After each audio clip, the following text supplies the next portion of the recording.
Hello students, इस video में हम लोग डिस्कस करेंगे electric dipole in uniform electric field. मतलब देखो, यूनिफॉर्म इलेक्ट्रिक फील्ड में क्या करेंगे, डाइपोल को रख देंगे। ठीक है, यूनिफॉर्म इलेक्ट्रिक फील्ड में डाइपोल को रख देंगे और फिर एनालाइज करेंगे कि क्या क्या प्रोसीजर आगे क्या क्या उसके साथ होता है।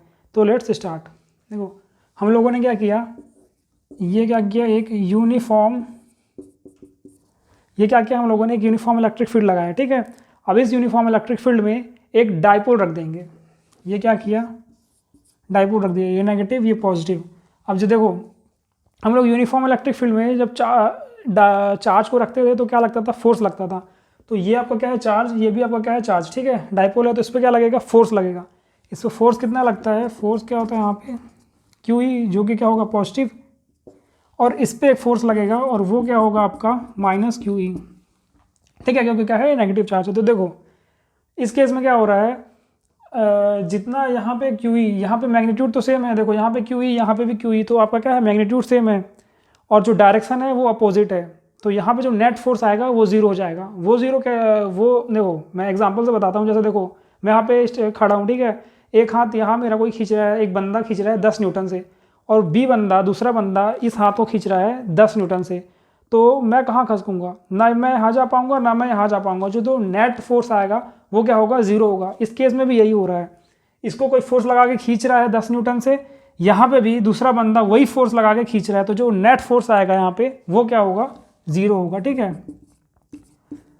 ये बात हम लोग को क्लियर हो गई। यूनिफॉर्म इलेक्ट्रिक फील्ड में अगर आपका डाइपोल रखा है तो जो नेट फोर्स होगा वो हमेशा क्या होगा, आपका जीरो होगा। अब फील्ड की डायरेक्शन, मतलब यूनिफॉर्म इलेक्ट्रिक फील्ड अगर नहीं है तो फिर नहीं बोला जा सकता।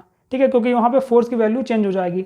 पर यूनिफॉर्म इलेक्ट्रिक फील्ड में ये आप रखोगे, डाइपोल को रखोगे तो नेट फोर्स क्या होगा, जीरो होगा। अब इस केस में क्या हो रहा है, देखो मान लो ये आपका क्या है, डाइपोल है। ठीक है, इसको मैंने किस में रखा, यूनिफॉर्म इलेक्ट्रिक फील्ड में रखा, ये रखा। अब एक बंदा इसको ऐसे पकड़ के खींच रहा है और दूसरा बंदा यहाँ पे इसको ऐसा खींच रहा है, तो ये क्या करेगा, घूम जाएगा। देखो यहाँ पे कौन सा केस हो रहा है, मैं लिख के बताता हूँ। देखो, two equal and opposite charges place in a, देखो two equal and opposite charges which have DIFFER different line of action rotate about its center of mass।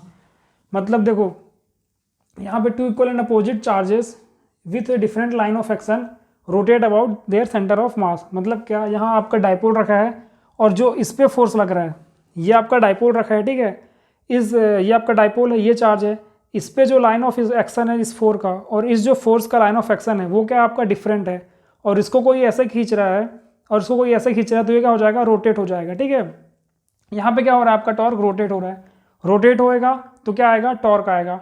Torque आएगा तो क्या करेंगे, टॉर्क का वैल्यू फाइंड करेंगे। यहाँ पे आपका क्या हो रहा है, लाइन ऑफ एक्शन, मतलब सेंटर से ये क्या कर रहा है, रोटेट हो रहा है।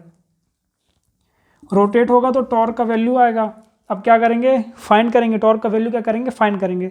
तो टॉर्क आप लोगों ने पढ़ा होगा 11th क्लास में, टॉर्क का फॉर्मूला क्या, टॉर्क क्या होता है आपका, फोर्स इंटू परपेंडिकुलर डिस्टेंस।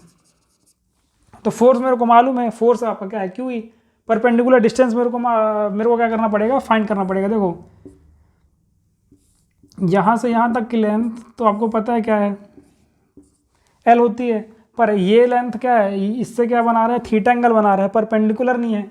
तो परपेंडिकुलर डिस्टेंस क्या होगी, ये वाली डिस्टेंस और ये वाली डिस्टेंस, मतलब ये लेंथ आपकी क्या होगी, परपेंडिकुलर डिस्टेंस। उसी तरह से ये जो नेगेटिव चार्ज, ये आपका क्या होगा, परपेंडिकुलर डिस्टेंस। देखो, ये नेगेटिव चार्ज, ये आपका पॉजिटिव चार्ज, ये सेंटर, ये वाली लेंथ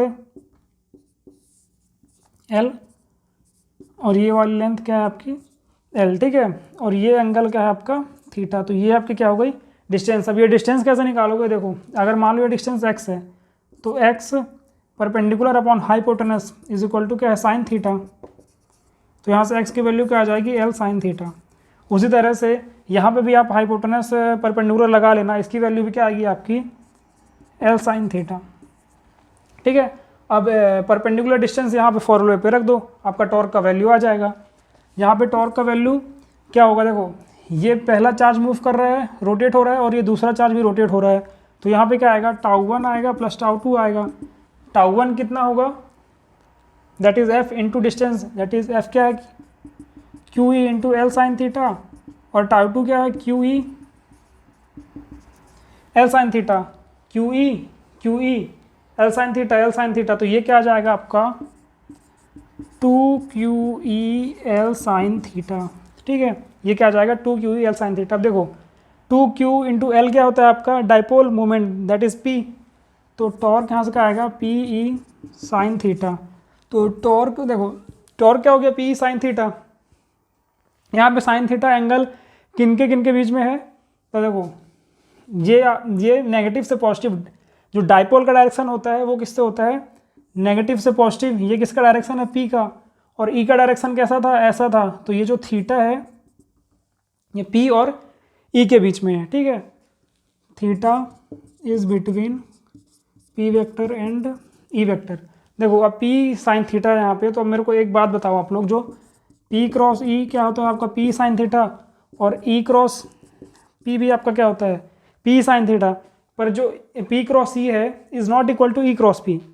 ये कैसे पता चला, ये आप लोगों को क्लास 11 वेक्टर से पता है कि यहाँ पे जो क्या है, मैग्नीट्यूड सेम होता है पर डायरेक्शन क्या होता है देखना पड़ता है हम लोग को।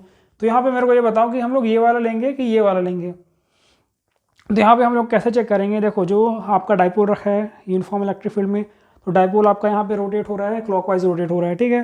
तो हम लोग क्या करेंगे, ये आपका P डायरेक्शन है, ये आपका E डायरेक्शन है, ये आपका P डायरेक्शन और ये आपका E डायरेक्शन। तो अब हम लोग क्या करेंगे, यहाँ पे एक स्क्रू ड्राइवर रखेंगे, और जो डाइपोल की, ये जो डाइपोल है ये क्या हो रहा है, क्लॉकवाइज हो रहा है। तो फिर मेरे को क्या करना पड़ेगा, यहाँ पे क्लॉकवाइज मूव करना पड़ेगा। मतलब मैं क्या रखा यहाँ पे, स्क्रू रखा, और मेरे को क्या करना है, क्लॉकवाइज मूव करना है। तो क्लॉकवाइज मूव करूँगा तो मैं कैसा करूँगा, P क्रॉस E चलूँगा तभी क्लॉकवाइज मूव करूँगा। तो यहाँ पे हम लोग को क्या करना पड़ेगा, P क्रॉस E लेना पड़ेगा और E क्रॉस P नहीं लेना पड़ेगा। अगर मैंने E क्रॉस P ले लिया, मतलब मैं क्या कर रहा हूँ, E क्रॉस P ले रहा हूँ, मतलब मैं क्या कर रहा हूँ, एंटी क्लॉकवाइज चल रहा हूँ। पर डाइपोल आपका क्या हो रहा है, क्लॉकवाइज मूव कर रहा है, तो इसलिए मेरे को क्या लेना पड़ेगा, P क्रॉस E लेना पड़ेगा। देखो तो ये आपका क्या हो गया, डेरिवेशन हो गया। अब यहाँ पे हम लोग, यहाँ पे क्वेश्चन पे क्या पूछता है कि यूनिफॉर्म इलेक्ट्रिक फील्ड पे जैसे मैंने क्या किया, यूनिफॉर्म इलेक्ट्रिक फील्ड पे डाइपोल रख दिया, ठीक है। तो उसकी मैक्सिमम वैल्यू कब होगी, मिनिमम वैल्यू कब होगी। तो देखो जो यहाँ पे जो टॉर्क लग रहा है, टॉर्क का वैल्यू आपका क्या आ रहा है, जो टॉर्क आ रहा है वहाँ पर आपका क्या आ रहा है, PE साइन थीटा, ठीक है। तो अब इसका मैक्सिमम वैल्यू मेरे को बताना है। तो इसका मैक्सिमम वैल्यू कब होगा, जब साइन थीटा क्या होगा, 1 होगा। और थीटा 1 कब होगा, जब साइन थीटा 1 कब होगा, जब थीटा का वैल्यू कितना होगा, 90 डिग्री होगा। मतलब थीटा आप क्या कर दो, 90 डिग्री कर दो। तो यहाँ से टॉर्क क्या मिलेगा मेरे को, P मिलेगा। मतलब अगर मैं प्रैक्टिकल डायग्राम बना के देखूँ तो ये क्या है आपका इलेक्ट्रिक फील्ड का डायरेक्शन है, और डाइपोल मोमेंट को मैं कैसे रखूँगा, ऐसे रख दूंगा। तो E और P का बीच का एंगल क्या हो जाएगा, 90 डिग्री हो जाएगा। और ये क्या हो जाएगा आपके maximum condition of dipole place in uniform electric field. अब दूसरी बात क्या आती है कि मेरे को मिनिमम वैल्यू पूछता है। मतलब मैं डाइपोल को कैसे रखूं कि मेरे को मिनिमम वैल्यू मिले, टॉर्क की क्या मिले, मिनिमम वैल्यू मिले। मतलब देखो टॉर्क आपका क्या होता है, PE साइन थीटा। अब मेरे को क्या चाहिए, मिनिमम वैल्यू चाहिए। तो मिनिमम वैल्यू में मैं क्या करूँगा, साइन थीटा को क्या कर दूंगा, 0 डिग्री कर दूंगा। तो टॉर्क की वैल्यू क्या आ जाएगी, 0 आ जाएगी, जो कि मिनिमम है, ठीक है। तो मैं थीटा को क्या करूँगा, 0 डिग्री कर दूंगा या 180 डिग्री कर दूंगा। तो मतलब मैं क्या कर रहा हूँ, यहाँ पे देखो आपका ये क्या है, यूनिफॉर्म इलेक्ट्रिक फील्ड है, ठीक है। मैं डाइपोल को क्या रखूँगा, ऐसे कर दूंगा, ये नेगेटिव ये पॉजिटिव, ये पॉजिटिव। तो डाइपोल की डायरेक्शन में नेगेटिव से पॉजिटिव, और ये भी इलेक्ट्रिक फील्ड भी इसी डायरेक्शन में। तो थीटा आपका क्या हो जाएगा, 0 डिग्री। और ये आपकी कौन सी कंडीशन है, स्टेबल इक्विलिब्रियम। अब अगर मैं क्या करूं, ऐसे रख दूं और यहाँ पे बना दूं पॉजिटिव, यहाँ पे बना दूं नेगेटिव, तो इसकी डायरेक्शन ऐसी और इसकी डायरेक्शन ऐसी, तो यहाँ पे थीटा आपका क्या हो जाएगा, 180 डिग्री, ठीक है। ये आपकी कौन सी कंडीशन है, अनस्टेबल इक्विलिब्रियम की।